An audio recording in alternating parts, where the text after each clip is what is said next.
So I got you in lieu of my Elmer's out there. Elmer, are you still there? I'm here. Well, all right, sir, man. I was beginning to wonder if you were going to make it or not, man. Oh, I've had some things to do over here. The grandkids are here. Yes, sir. I know how that is, man. I know how that is. But you sounded mighty good. Yeah, you could a little more volume, just a tad, about 5 or 10%, Roger. Oh, I'm not in that mode right now. I'm on the vertical. I'm only putting out 20 watts QRP on this record. Oh, Roger. Sounds good. So I thought there was a little more white noise than normal, but the audio quality sounded really good, Roger. Yeah, I heard the guy in Louisiana really good. Going to get you a 05 over there, Jim. You're going to get a vertical on top of that house. I've got one. I mean, I was doing antennas, and I said, I got to have a vertical, and I got a vertical. But the thing is, a lot of people are misled by verticals in that they're so quiet. They're seem to be about half the noise, residual noise of a horizontal. But I don't think the normal stuff coming in, the propagation coming in, doesn't normally seem to be vertically polarized as much as it is horizontally polarized, in my humble opinion. Well, I could hear him quite well. He was coming in quite well. I tried to help you with it a couple times. You were on the SDRs.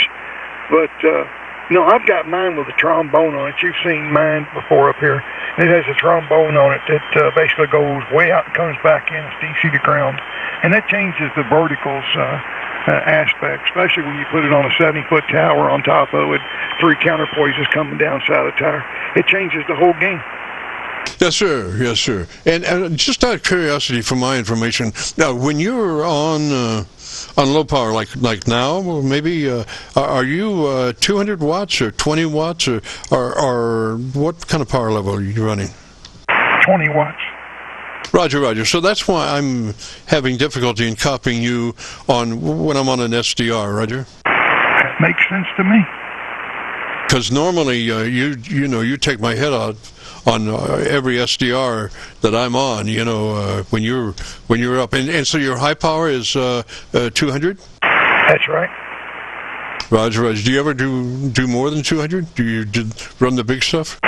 Well, sure. Every now and then, yeah. I'll bring on the nuclear bomb, yeah. Roger. Well, I'm just curious, man. Sounding good. Well, your homebrew kilowatt that we had on the kitchen table for a whole day, it sounds good too. It's never had a problem since. That was years ago. Well, I'll tell you the most outstanding thing I think I ever did.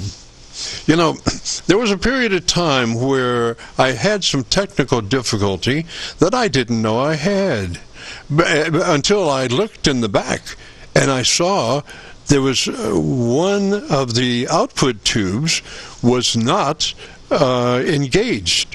It was dark, and I said, there's $800. So, but I got that tube out, and I did a continuity check, and I was just moving the base a little bit on the tube, and you could move it just a little bit, and all of a sudden there was continuity, and I said, "Oh, could it be that it's the filament lead in the tube